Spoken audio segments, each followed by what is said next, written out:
इस वीडियो में मैं आपको थोड़ा सा मिसाल से ये बताने की कोशिश करूंगा कि किसी डेटा को लाइन पर फिट करने से क्या मुराद होती है, और मैं अपनी रिवायती वीडियोस के बजाय पेन टैबलेट के बजाय मैं यहाँ पर एक्सेल का प्रोग्राम मैंने खोल रखा है। और याद रखिए, ये जो डेटा फिटिंग किसी लाइन पे, इसको हम रिग्रेशन भी कहते हैं। तो इस मकसद के लिए मैंने यहाँ पर एक एग्जांपल भी ले रखी है और उसका डेटा भी मैंने कॉपी पेस्ट करके रखा हुआ है, इसको हम रिग्रेशन कहते हैं।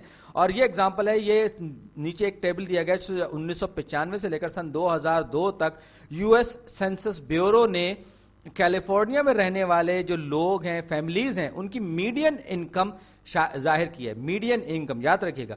अब हमें इसमें कहा गया है कि स्कैटर प्लॉट बनाइए और इसकी इक्वेशन मालूम कीजिए, और फिर इस को इस्तेमाल करते हुए हम क्या एक्सपेक्ट कर सकते हैं कि सन 2010 में मीडियन इनकम कैलिफोर्नियन फैमिली की क्या होगी। वाई इंटरसेप्ट वगैरह के बारे में भी पूछा गया है। तो अब मैं काम कर रहा हूं एक्सेल पर। तो यहां पर मैंने लिखा ईयर्स सिंस 1995। ये थोड़ा सा बड़ा हो गया, इसको मैं बड़ा कर लूं।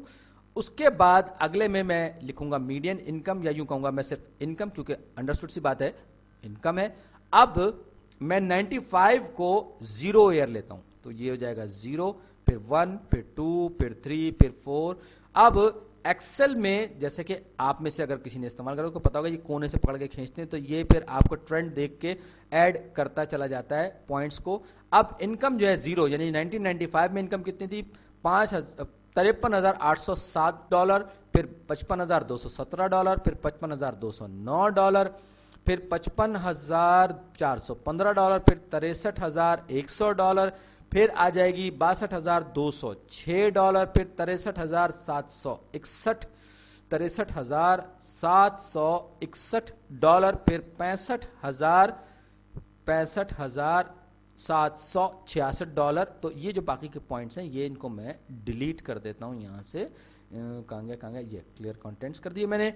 अब ये 1 2 3 4 5 6 7 8 डेटा पॉइंट्स, 1 2 3 4 5 6 7 8, 0 से लेकर 7 तक टोटल 8 डेटा पॉइंट्स हो गए। अब यहां पर आप देख रहे हैं कि 53,807, 55,217, 55,209, 55,100, 63,206, 63,761, 65,766। मेरा ख्याल है मैंने सही टाइप किया है।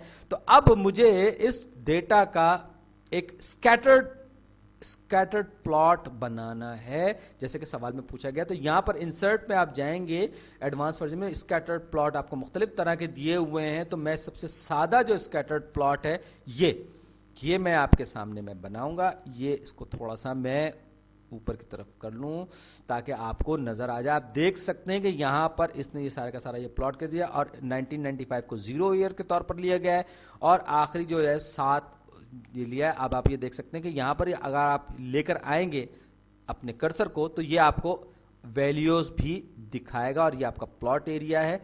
और यहां पर आप देखते हैं, जब आप लाइन पर फिट करने की बात करते हो, ये एग्जैक्टली कोई लाइन नहीं है, लेकिन एक्सेल की खूबी यह है, या इस तरह के किसी प्रोग्राम की स्प्रेडशीट की खूबी होती है कि वो डेटा को फिट करता है। और यहां पर आप देख सकते हैं कि हमारे पास मुख्तलिफ ऑप्शंस हैं, मैं इनमें से कोई भी सेलेक्ट कर सकता हूं डेटा को फिट करने के लिए। और यहां पर ये FX वाला जो है, मैं इस वजह से सेलेक्ट करूंगा क्योंकि ये मुझे न सिर्फ ये कि डेटा को फिट करेगा लाइन पे, बल्कि मुझे इक्वेशन भी देगा उस लाइन की। ये देखिए, ये इसने डेटा को फिट कर दिया इस लाइन पे, यानी कि इसने रिग्रेशन कर दिया इस सारे के सारे डेटा की। आप शायद नहीं देख पा रहे हो, तो मैं इसको थोड़ा सा और बड़ा कर देता हूं आपके लिए। ये लीजिए, और बड़ा हो गया। उम्मीद है कि अब थोड़ा सा वाज़ेह दिखाई दे रहा होगा।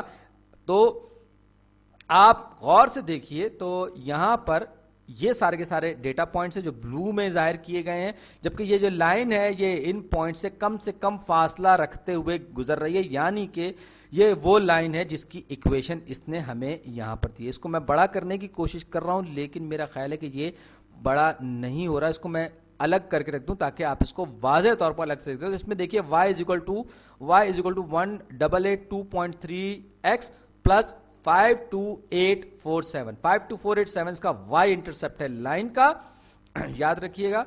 और ये x के साथ जो है ये इसकी स्लोप है। तो 52847 आप देखें तो ये थोड़ा सा, अगर आप गौर करें तो ये 807 से थोड़ा सा ये इधर करीब में ही है, और ये देख सकते हैं 1995 में, ये आपने हमने इसको फिट इन किया है डेटा को, तो पॉइंट्स जो है वो कम से कम फासले पर है, अगरचे लाइन पर नहीं है लेकिन लाइन से कम फासले पर। तो ये 53,807 हमारे पास पहला डेटा पॉइंट था, जबकि हमारे पास ये 52,847 है, यानी कि एक्चुअल से थोड़ा सा कम पे जाके ये लाइन जो है टच कर रही है। इसका वाई इंटरसेप्ट जो है थोड़ा सा कम है पहले वाले पॉइंट से। तो अब आपके पास एक अच्छी इक्वेशन आ गई, बड़ी वाज़ेह और साफ सुथरी इक्वेशन आ गई।